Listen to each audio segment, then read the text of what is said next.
Hello everyone, welcome back to Equal Lives YouTube channel in the craziest of times. As you can see, I'm not in the office, I'm working from home like so many of our staff are at the moment. I think this is our 5th week, or it's maybe even longer than that. I've lost count. I'm sure you all have as well. Today I'm going to do a reading from the screen from a letter that we have from one of our incredible volunteers called Stuart, and we've had this letter. It's just a piece of writing that he's done, which I think beautifully demonstrates the benefit system when you're trying to navigate that with any mental health concerns. So I'm going to read that out to you today. If you're a member and you'd like to have something read out on a YouTube video or shared on our social media in our e-bulletin or anything like that, then just reach out. We're always really happy to do that, and it just gives us a really good insight into the things that are happening in your lives and brings the community together. We are trying to keep engaged with you online, so the more we can do remotely the better. It is certainly a challenging time, but I think we will come out of it stronger, and it's just a really good time to make use of technology and stay connected over the internet where we can. I know many people still don't have access, and lots of people still struggle to use devices and things like that, so we'll do our best to stay in touch with everybody. But for now, I'm going to do this reading, and yeah, we'll talk soon. So this is from Stuart, and it's from A Benefit Scrounger is the title. Finally, my forehead stopped sweating. However, I'm now very aware and conscious of the damp patches under my arms. Tactically and carefully, I try not to draw any attention to them, keeping my arms tight against my torso. A petite hand with pretty, bright, varnished nails extends out to me.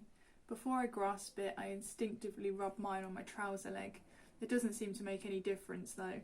As soon as I reach out and shake it, I can sense that she's very aware of my damp and what feels like soaked hand and fingers grip hers. My face starts to redden. I cower and look away. She opens the thick, heavy, one-way locked door which leads back to the reception and waiting area. I force a smile and say thank you. She looks right through me, smiles, and says something I will never forget. There you go. You can leave now and worry and be paranoid about the world looking at you again. The smile is wiped clean off my face, and a sombre mood takes hold of me. I walk over to my partner Catherine and tell her I'm ready to leave. I rely on my senses a lot. I always have, but more so since I've had to claim welfare benefits. I can tell by Catherine's face and body language that she's worried about me. Maybe it's because I'm not smiling, or I've started to sweat again. Perhaps it's my red complexion, or possibly my head and shoulders have dropped and I'm looking utterly defeated. This is the 4th assessment I've had to endure in order to claim and keep my taxpayer-funded benefit. I can't help but put it in those terms. After all, it is taxpayer money. This, like many other thousands, has been rammed down my throat and drummed into me for some time now. Yes, benefits, the money I receive, the money I need to live on and finance my needs because of my disability, is paid by the hard-working people and taxpayers of the UK. The ones above us. Don't ever forget that, we're silently told. Being in receipt of benefits, we now believe, is our own fault. We, the undeserving poor, who have apparently had it so good for a long time, are nothing more than mere scroungers. And we really truly believe that we are scroungers. We can't help it. Forget that I and countless others in similar circumstances to me used to work and pay into the system, or that I have every intention of getting back into paid employment as soon as my mental health permits me to do so. Never mind that I have long-term mental illness, which has caused me to harm myself on more occasions than I'm able or willing to remember, or that it has destroyed many relationships, or has put me into a psychiatric care on several occasions. Never mind the countless others in the exact same situation as me, scrounging every single penny we can get our filthy, greedy hands on in order to survive. Never mind that the glorious welfare system we have, thanks to beverage, is now slowly being eroded away, and who cares that the 5 evils have returned? Never mind the reported 17,070 who have died whilst waiting for their personal independent payment claims to be made, and the thousands of other so-called scroungers that have suffered or died as a result of their safety net being taken away, or because they've been so cruelly sanctioned. Never mind the homeless, the hungry, the desperate, the cuts to services, the 200,000 lie that enveloped a well-known tabloid. Never mind that austerity is a political choice, that the poor and disabled bailed out their bankers, about the nurse, the doctor, the teacher shortage, and never mind that some poor soul has £5.28 a month to live on, but 2 overprivileged millionaires that have numerous homes to live in, including mansions and palaces, had £2.4 million of taxpayers' cash spent on their new homes and have now moved to Canada. Never mind that the very fabric of this country is being changed forever. Never mind that I have to sit through an assessment, in tears, shaking, pouring my heart and soul out to a stranger, explaining every intricate, delicate and highly personal detail of my illness. What it does to me, how I can become so depressed that sometimes I don't feel I deserve to breathe the oxygen on this planet. Only for her to smile at me at the end and callously say, "There you go, you can leave now," and not worry and be paranoid that the world is looking at you again. That assessment was 2 years ago. Last year my benefit was up for renewal again. It was suspended because I'd been sectioned in a psychiatric unit for over 4 weeks. When I was deemed safe to leave, I had to reapply for it. I was hoping because I was still a risk, or that what I was told a manageable risk to myself, and because I'd tried to crash my car at high speed whilst unwell 4 weeks previously, I would not have to have another assessment. Oh, how I was wrong. I endured another 30-minute assessment, with totally irrelevant and highly personal questions being thrown at me one after the other. Thankfully, I wasn't told to go and be paranoid about the world watching me again, and luckily I wasn't asked why I hadn't killed myself already, as reported by my fellow benefit scroungers in the past.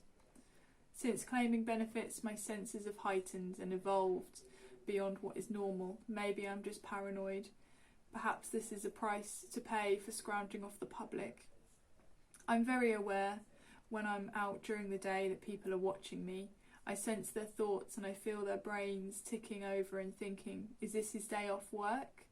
Is he one of those scroungers, a leech sucking the life out of the system? Despite looking at the ground, I feel their gaze drift up and down on me, trying to find the slightest hint or clue of an illness. They fail in their search. Sorry, I say in my mind, you won't see any evidence of an illness here, just scars on my arms, and if you look deep enough, the pain in my eyes is a result of a taunted mind. How on earth did this new paradigm happen? Why did people's mentality change so quickly and so drastically? Why do I and countless others out there feel like benefit scroungers at all? Why do we feel like we're failing the system when actually it's failing us? The welfare benefit system is there to protect us, to take care of us, to make life just that little bit easier whilst we recover, pick ourselves up and dust ourselves down. Or if we're not able to pick ourselves up, it's there to support us, to help us live a joyful and meaningful life. But instead, we come out the other side, broken, deflated, more fragile than ever. How many deaths is too many because the Department of Work and Pensions' flawed mandate?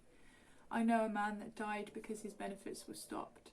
I looked after his father when I was a care worker almost 20 years ago. His father very proudly told me once about him when he was born in the 1960s, and how a doctor said his newborn son, because of his physical and mental disabilities, would never be able to walk. This man I cared for very proudly said to me that he refused to accept what the doctor had said, and not only did he get his son to walk, he got him to run and ride a bike. This man's son, who was so very vulnerable and had severe disabilities, and both mental and physical, who defied the medical experts that was expected of him, that rode his bike everywhere with a smile on his face, committed suicide because his benefits were taken away from him. He was that terrified of having to try and live a life that he knew he couldn't live, he killed himself. All because a stranger assessed him in his needs during a 30-minute interrogation in a cold, clinical room, judged him able and left him to get on with it.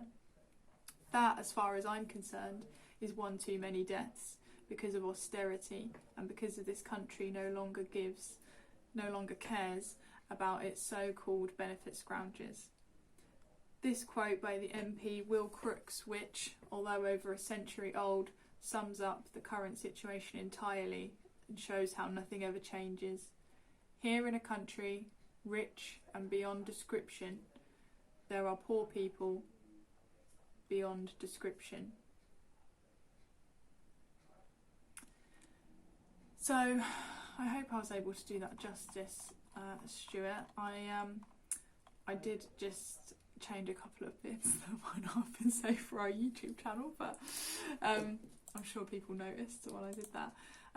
I think it's a really powerful piece, and I remember reading it the first time and feeling, I mean, I've not sat in those assessment centres myself, and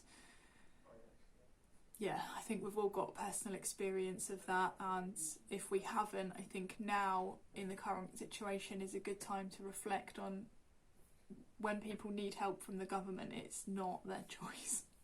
I think we can all relate to that, especially at the moment. So thank you for sending that in, and like I said, if there is anyone else who would like to send something in or do a video or anything like that, then just let us know in the comments down below. Please subscribe to our channel if you haven't already, and yeah, stay in touch, stay safe.